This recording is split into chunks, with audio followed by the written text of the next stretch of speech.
ಅಲಕನೂರು ಗ್ರಾಮದ ಬಿಜೆಪಿ ಕಚೇರಿಯಲ್ಲಿ ಕುರ್ಚಿ ಮಾಜಿ ಶಾಸಕ ಪಿ ರಾಜೀವ್ ವಿರುದ್ಧ ದಿಢೀರ್ ಸುದ್ದಿಗೋಷ್ಠಿ ನಡೆಸಿ ಸಿಎಂ ಸಿದ್ದರಾಮಯ್ಯ ಅವರ ವಿರುದ್ಧ ಕಿಡಿಕಾರಿದರು. ಸುದ್ದಿಗೋಷ್ಠಿಯಲ್ಲಿ ಸಿಎಂ ಸಿದ್ದರಾಮಯ್ಯ ಹಾಗೂ ಕಾಂಗ್ರೆಸ್ ಪಕ್ಷದ ವಿರುದ್ಧ ಹರಿಹಾಯದ ಕುರ್ಚಿ ಮಾಜಿ ಶಾಸಕ ಪಿ ರಾಜೀವ್ ರಾಜೀನಾಮೆ ನೀಡಬೇಕೆಂದು ತಿಳಿಸಿದರು. ಸೇರಿ ಕಾಶ್ಮೀರದಲ್ಲಿ ಭಾಷಣ ಮಾಡಿ 370 ಅನ್ನ ಮರು ಸ್ಥಾಪನೆ ಮಾಡ್ತೀವಿ ಅಂದ್ರೆ ಅಂಬೇಡ್ಕರ್ ಸಂವಿಧಾನವನ್ನ ಕಾಶ್ಮೀರದಿಂದ ತೆಗೆದು ಹಾಕ್ತೀವಿ ಅಂತ ಹೇಳ್ದಂಗೆ ತಾನೆ. ಇವರು ಸಂವಿಧಾನದ ಪ್ರತಿಪಾದಕರು. ಅಂದ್ರೆ ತಮ್ಮ ಸ್ವಾರ್ಥಕ್ಕಾಗಿ ಯಾವ ರೀತಿ ಬೇಕಾದರೂ ಯಾವುದನ್ನ ಬೇಕಾದ್ರೂ ಬಳಸ್ಕೊಳ್ತಾರೆ ಅನ್ನೋದಕ್ಕೆ ಕಾಂಗ್ರೆಸ್ ಉದಾಹರಣೆ. ಈ ವಿಚಾರ ಇಟ್ಕೊಂಡು ರಾಜ್ಯಾದ್ಯಂತ ಹೋರಾಟ ಯಾವ ರೀತಿ ಮುಂದೆ? ಈಗಾಗಲೇ ನಿನ್ನೆ ಭಾರತೀಯ ಜನತಾ ಪಕ್ಷದ ಕಾರ್ಯಕರ್ತರು ಸ್ವಯಂ ಪ್ರೇರಿತವಾಗಿ ಪ್ರತಿಭಟನೆಯನ್ನ ಮಾಡಿದ್ದಾರೆ.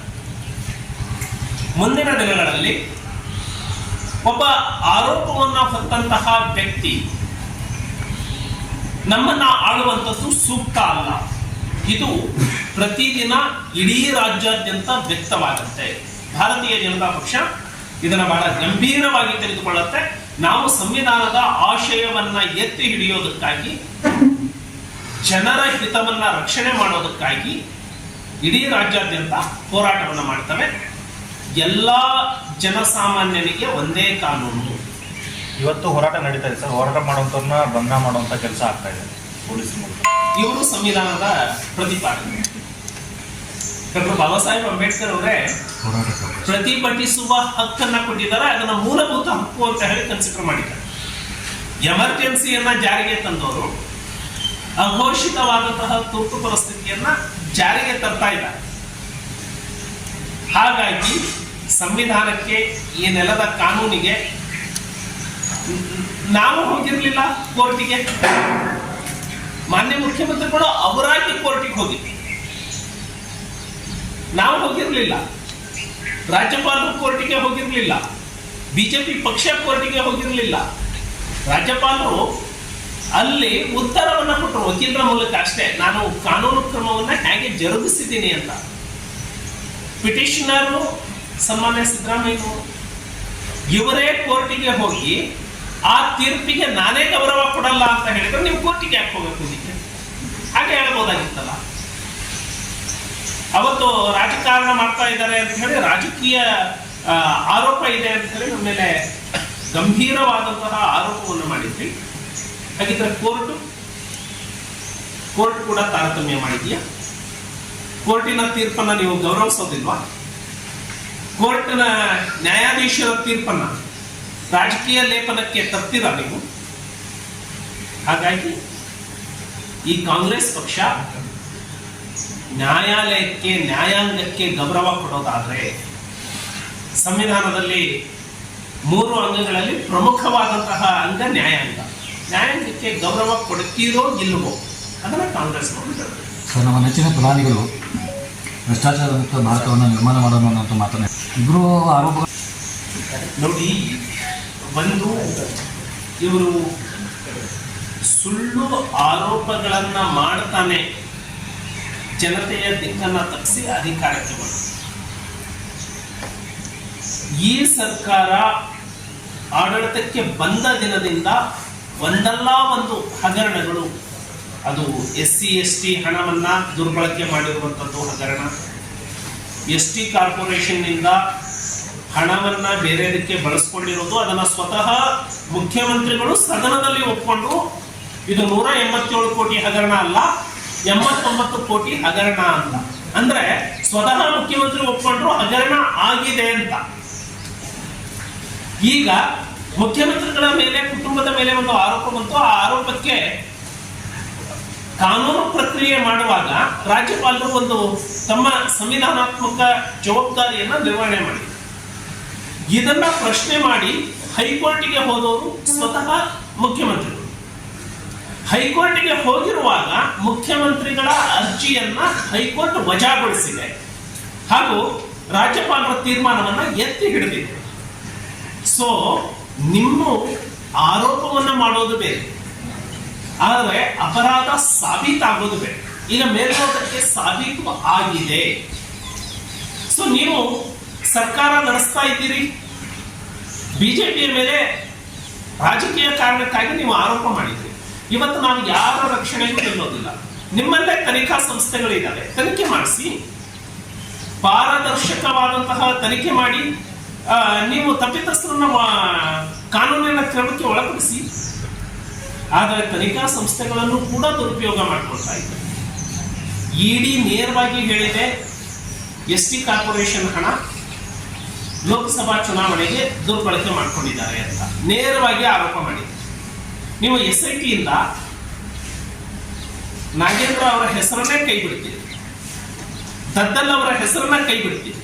ಅಂದ್ರೆ ತನಿಖಾ ಸಂಸ್ಥೆಯನ್ನ ಸಂಪೂರ್ಣವಾಗಿ ದುರುಪಯೋಗ ಮಾಡ್ಕೊಂಡಿದ್ದೀರಿ. ಇದರ ಮೇಲೆ ಒಂದು ನ್ಯಾಯಾಂಗ ಆಯೋಗದ ವಿಚಾರಣೆ ಏನಾದರೂ ಕೈಗೊಂಡ್ರೆ SIT ಮಾಡಿರುವಂತಹ ತಪ್ಪು ಸಾಬೀತಾಗುತ್ತೆ, ತನಿಖಾಧಿಕಾರಿಗಳು ಮಾಡಿರುವ ತಪ್ಪು ಸಾಬೀತಾಗುತ್ತೆ.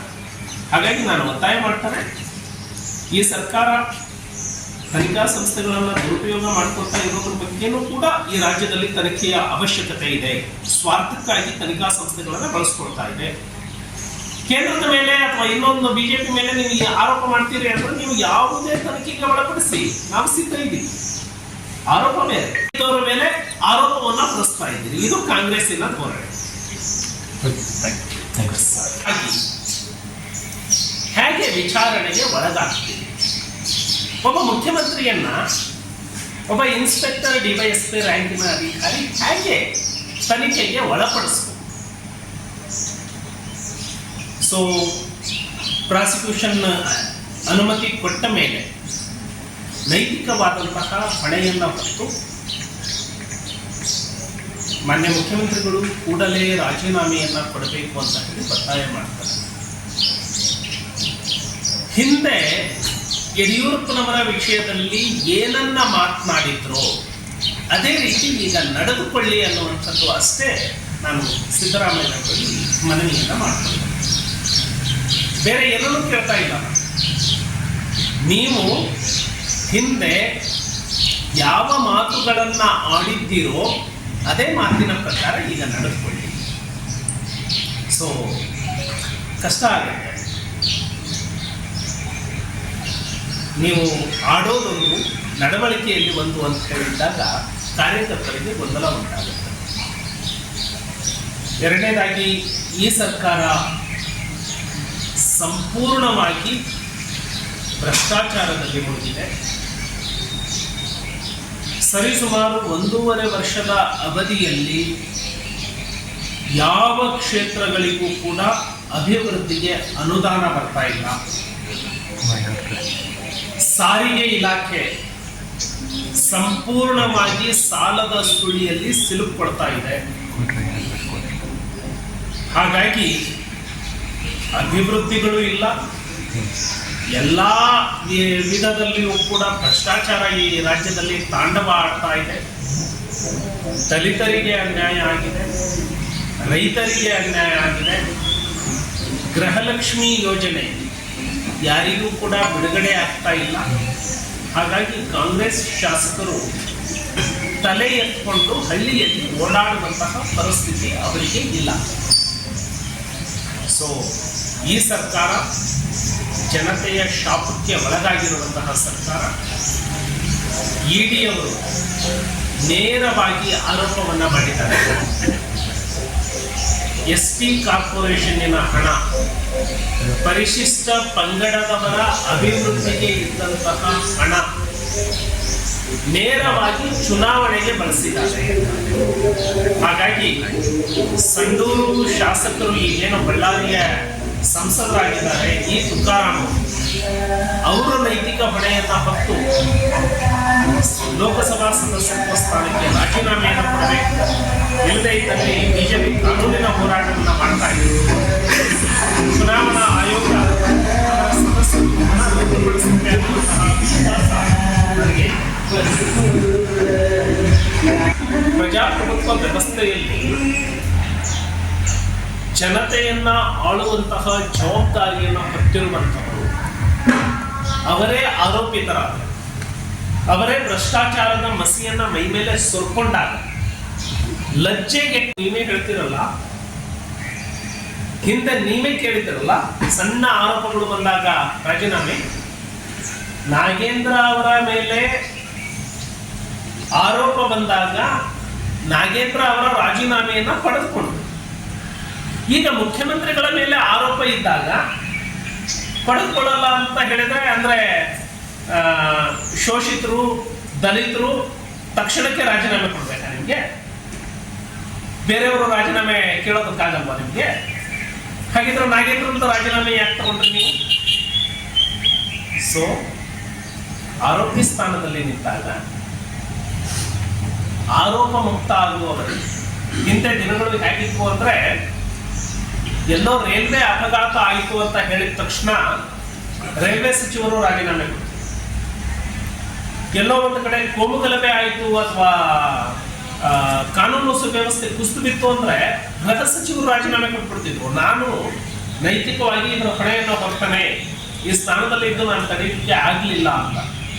ಈಗ ಸ್ವತಃ ಮುಖ್ಯಮಂತ್ರಿಗಳೇ ಆರೋಪಿ ಸ್ಥಾನದಲ್ಲಿದ್ದಾರೆ. ಅರವಿಂದ್ ಕೇಜ್ರಿವಾಲ್ ಅವರು ಜೈಲಲ್ಲಿದ್ದು ಆಡಳಿತವನ್ನು ನಡೆಸಿ, ಇದನ್ನ ನೀವು ಸಮರ್ಥನೆ ಮಾಡ್ತೀರಾ? ಹೇಳಿ, ಜನತೆಯ ಮುಂದೆ ಹೇಳಿ. ಸರ್, ಇವತ್ತೊಂದು ಸಿಎಂ ಇವತ್ತು ಸ್ಟೇಟ್ ತಪ್ಪೇ ಮಾಡಿಲ್ಲ ಅನ್ನುವಂಥ ನಿಲುವು ಹೋಗ್ಬಿಟ್ಟಿರ್ತಾರೆ ಈಗ. ಬೇಕಾಗಿರೋದು ಯಾರು? ಇದು ಕಾಂಗ್ರೆಸ್ ಈ ದೇಶಕ್ಕೆ ಕೊಟ್ಟಂತಹ ಕೊಡುಗೆ. ಯಾರು ತೀರ್ಪು ಕೊಡಬೇಕು ಅವರು ತೀರ್ಪು ಕೊಡೋದಿಲ್ಲ, ಯಾರು ತೀರ್ಪು ಕೊಡಬೇಕು ಅದನ್ನ ಒಪ್ಕೊಳ್ಳೋದಿಲ್ಲ. ಇವರಿಗೆ ಇವರೇ ಸರ್ಟಿಫಿಕೇಶನ್ ಕೊಡ್ತಾರೆ, ಇವರಿಗೆ ಇವರೇ ತೀರ್ಪು ಕೊಟ್ಕೊಳ್ತಾರೆ. ಹಾಗಿದ್ರೆ ಇದು ಲಜ್ಜೆಗೆಟ್ಟ ಸರ್ಕಾರ ಅಲ್ವಾ? ಕುಮಾರಸ್ವಾಮಿ ಮೇಲೂ ಆರೋಪ ಇದೆ, ಅವರು ರಾಜೀನಾಮೆ ಕೊಡಬೇಕು. ಸರ್, ಕಾನೂನಿನ ಮುಂದೆ ಎಲ್ಲರೂ ಸಮಾನರು. ನಾನು ಅದನ್ನೇ ಹೇಳ್ತಾ ಇದ್ದೀನಿ. ಈ ಹಿಂದೆ ಇವರ ಆಡಳಿತದಲ್ಲಿನೇ ತನಿಖೆ ನಡೆಸಬಹುದಾಗಿತ್ತು, ಅವತ್ತು ಯಾಕೆ ನಡೆಸಲಿಲ್ಲ? ಈಗ ಅವ್ರದೇ ಸರ್ಕಾರ ಇದೆ, ಕಾನೂನು ಪ್ರಕ್ರಿಯೆಯನ್ನು ಮಾಡಲಿ, ಕ್ರಮವನ್ನು ತೆಗೆದುಕೊಳ್ಳಿ. ಆರೋಪ ಮಾಡಿಬಿಟ್ಟು ಹೇಳ್ಬಿಟ್ರೆ ನಾಳೆ ನನ್ನ ಮೇಲೂ ಆರೋಪ ಮಾಡ್ತಾರೆ. ಸೊ ಅದಕ್ಕೆ ಪ್ರೊಸೀಜರ್ ಫಾಲೋ ಆಗಿ, ಸಿದ್ದರಾಮಯ್ಯನವರ ವಿಷಯದಲ್ಲಿ ಪ್ರೊಸೀಜರ್ ಫಾಲೋ ಆಗಿ. ಇವತ್ತು ನಿಮ್ಮದೇ ಸರ್ಕಾರ ಇದೆಯಲ್ಲ, ಕುಮಾರಸ್ವಾಮಿ ಅವರ ಮೇಲೆ ಆ ಪ್ರೊಸೀಜರ್ನ ಫಾಲೋ ಮಾಡಿ. ನೀವು ಸುಮ್ಮನೆ ಗಾಳಿಯಲ್ಲಿ ಕೊಂಡು ಹೊಡಿತಾ ಹೋದ್ರೆ. ರಾಜ್ಯಪಾಲರ ಬಗ್ಗೆ ಅವರಿಗೆ ಒಂಥರ ಕೇಳಿರಲಿಲ್ಲ ಸರ್. ಯಾರ ಬಗ್ಗೆ ಕೇಳಿರಲಿಲ್ಲ ಹೇಳಿ?